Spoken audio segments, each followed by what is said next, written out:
At the time of recording this podcast episode, there are 650 videos on our YouTube channel, and most of them have graphic demonstration on how to train your dog or puppy so much better. And every once in a while on one of those videos comes up this question: but how can I train my dog if they're not interested in food? And today we begin to answer that question for you.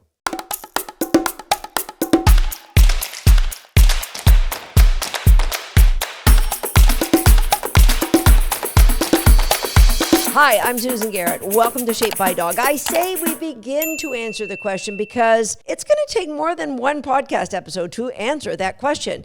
It's a pretty complex subject, and there might be multiple reasons combining, which is causing your dog not to be interested in food. So we're going to begin today with the top 10 reasons that I can come up with why your dog may have very low food drive.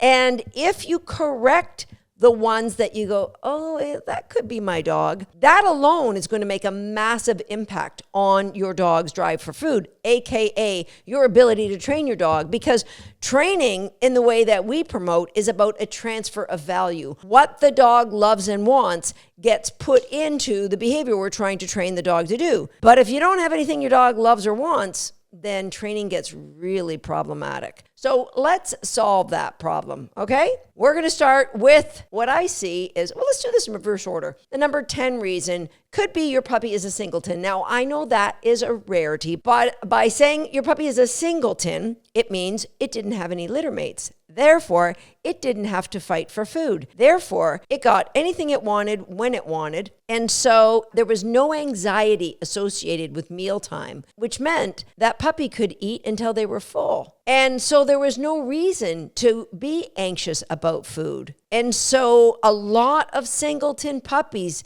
just don't have great food drive. Now, I'm going to preface this by saying I have a singleton puppy, Swagger, and he had very poor food drive as a puppy, but there's nature and there's nurture. And everything is dog training. And as my mentor, Bob Bailey, says, all that we need to do is describe what we have as our problem, describe what we would like as the solution.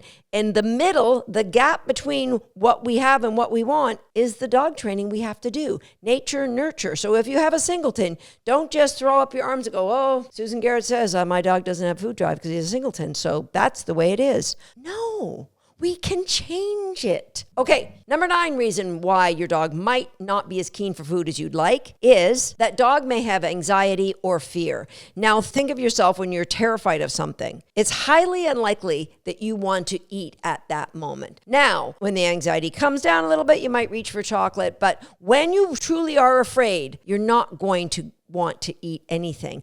So dogs who have high anxiety or high fear, one of the worst things you could do with that dog is try to take them to an in-person class and have them learn in that environment, because it's the last place they're likely going to want to take food. So we want to develop that dog's food drive at home, the place they are most comfortable. Develop a food drive there. And when we can get it to a place where they are keen to play with you when you have food, then you can take your show on the road. But not until then, because when there's an emotional trigger in our brain, we can't be in our thoughtful brain. Related to that, there's another emotional trigger in that the dog might be highly stimulated or highly aroused, or potentially the environment is overwhelming. My border collies will often get, especially as puppies, will get into that state. So my puppy Prophet does not want to take food if he can see the other border collies running. No, I just want to chase, just want to chase, just want to chase. It's impossible. Now, tater salad, I don't think there would be a time he wouldn't want food, but possibly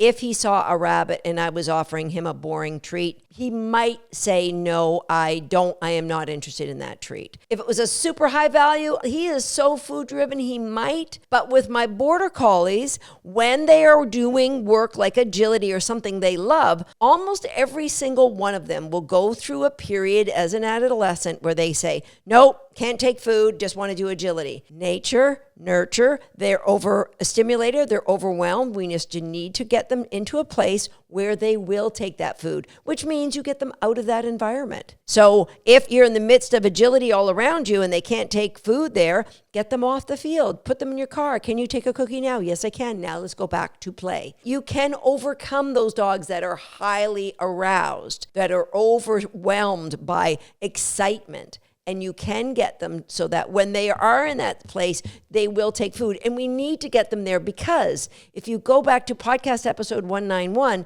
and you work on the relaxation protocol at home, and then you take that relaxation protocol on the road, you will get to a place where your dogs can relax. But it all starts with food.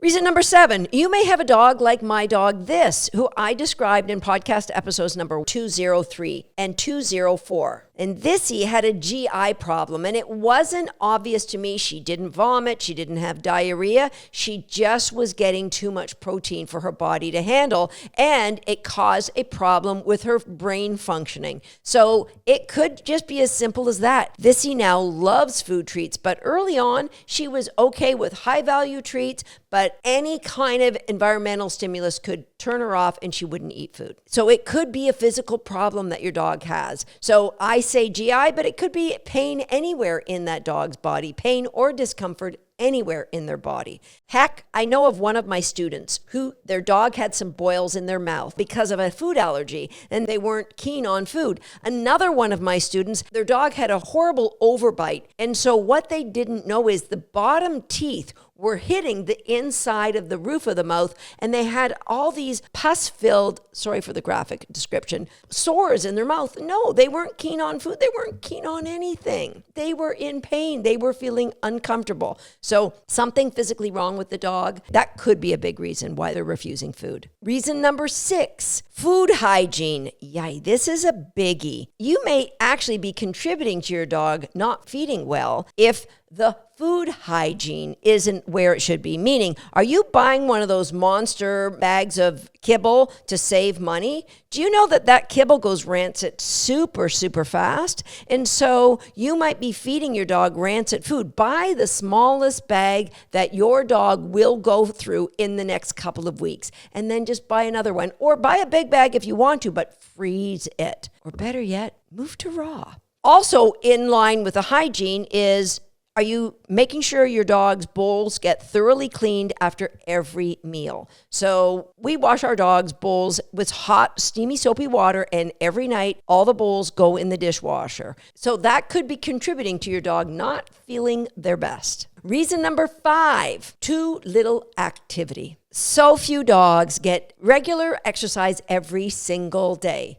I mean, out for a very brisk walk, an opportunity to do some sort of physical activity, a game of tug, a game of retrieve, a game of, walking, doing some canine parkour, anything to get the dog's heartbeat going. Because don't you feel a little more hungry after you've had a real active day? Well, if you want to increase your dog's food drive, how about you start by getting them off the couch and getting regular physical activity every single day? Reason number 4, the value of your treats. Number 1, you might have started off with high value rewards, but you're using the same ones you've always used. Variety is your friend. So you want different value food rewards, but you want to mix up what the highest is. It could be roast beef, it could be roast chicken, it could be liver pate. You want to mix it up, freeze-dried sardines.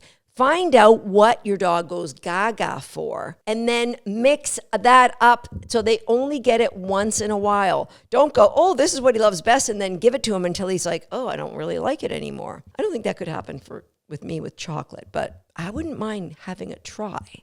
I digress. Reason number 3, how you're presenting the treats will have a massive impact. So if you're just going like, do you want this or not? If the dog has really good food drive, they're going to go, yeah, of course I do. But if they're just, no, I can do without, then they're not really going to be interested in it. So you could do things like toss the treat in the corner or get them to chase you and then they can eat the cookie off your hand. Get more exciting when you deliver the food. So not only use higher value food, but be more exciting in the delivery of the food to the dog. Reason number 2, why your dog may not be interested in food. And this is a biggie, overfeeding. Ugh.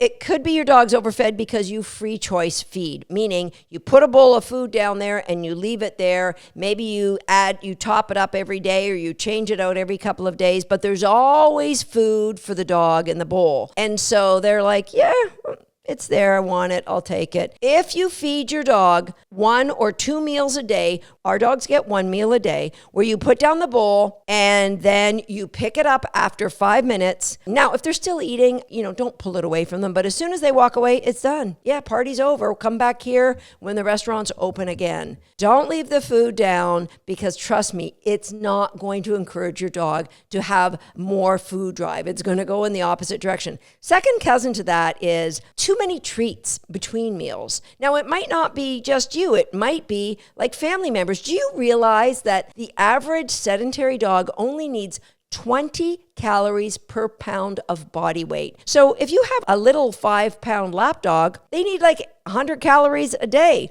I remember going through the donut shop drive-through to get a tea, and they would always say, hey, can we give your dog a donut hole? Do you know that a donut hole is 80 calories? If your dog should only have 100 calories a day, instantly they're being overfed. So too big a meal, or free choice meals, or too many treats between meals. Check every family member. If everyone just says, I just give them one little treat, it adds up, my friend. That could be why your dog really doesn't have much drive to work for food when you want to train them. Now, check with your veterinarian on this one. One thing that I would like you to try is say, we're going to try a 12-hour fast with the dog. So for 12 hours, there'll be no snacks, no food. Then try and do some training. Is your dog interested in the food training then? If not, like you've changed everything else, you've got your high value food, you're taking your dog for exercise, now you're trying that 12-hour fast. If that doesn't work, try a 24-hour fast. Again, consult your veterinarian if you're concerned. Some breed, big dogs in particular, maybe shouldn't go 24 hours without food. 24-hour fast, and see if that changes with all the other changes I've suggested. See if that changes your dog's drive for food. But overfeeding, inappropriate feeding between meals, that could be the reason your dog doesn't have a lot of food drive for training. And the number one reason I believe that many dogs do not have a high drive for food is that food refusal has become a reinforced behavior for the dog. What do I mean by that? Your dog says, I don't really want Cheerios. You go, oh, okay, well, I've got some, I got Oatioats. How about Oatioats? No, Oatioats is the same as Cheerios. Okay, well, I got some roast beef. See, now you're talking. I want the roast beef. Why didn't you offer me roast beef? Okay, I'll be better next time. So your dog said, I don't want that. And you said, oh, okay, I will give you something very valuable for saying I don't want that. So what do you do if your dog says, I don't want that? What you can do is just take the dog out of your training spot, move them to a different spot, present it in a different way, see if that makes a difference. But what you don't want to do is say, I will go to a different source. If you put down a bowl of food and your dog says, yeah, I don't want that today, then you don't go, I'll run out and get a new brand of dog food. Let's try this one. I'm not saying that your dogs don't have the right to have preferences. For example, Kim's dog, Belief, does not like potatoes. And the funny thing is, tater salad got his name. Kim named him because she loves potatoes. So we feed our dogs raw. They get chunks of fresh steamed vegetables, and Belief will always leave her potatoes. So we just mash them up and mix them up with other things. Nope, that's not a big deal. She doesn't say, I don't want potatoes. And then we take out the plate of potatoes and say, oh, well, how about broccoli? Actually, she does love broccoli. So you have to be very careful and think about the times when your dog said, yeah, I don't really want that. And you have reinforced their choice of saying, I don't want that, by giving them something different. AKA different is so often better. There you have it, the top 10 reasons that I believe so many dogs end up with very low food drive. But the good news is, it's just a dog training problem. I know For many of you, if you just check yourself on these 10 reasons and make some adjustments, you will notice an increase in your dog's drive for food. But the good news is, in an upcoming episode, I'm going to carry on with this topic and give you some games you can play that will increase your dog's food drive. But before I go, please jump over to YouTube and leave me a comment if you can think of any other things I may have missed out, why you believe some dogs just don't have drive for food. I'll see you next time right here on Shaped by Dog. I get it. Some people like to hang out in the background. You can still do that, but go ahead and hit the subscribe button now and turn on the notification bell so you'll never miss another video from us while you're hanging out in that background. And if you're already a subscriber, that's for you. Go ahead and give yourself a great cookie.